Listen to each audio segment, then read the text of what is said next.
यहाँ किसी की जान नहीं ली जाएगी, बस इन सबको काबू में करो।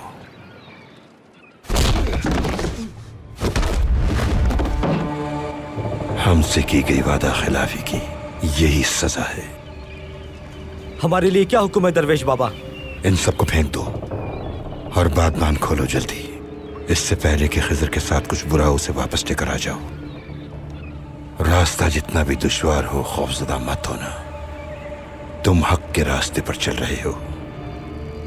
तूफान अजाब की बजाय रहमत बन जाएगा। तुम्हारा जहाज हवा का रूप धार कर समंदर में उड़ने लगेगा।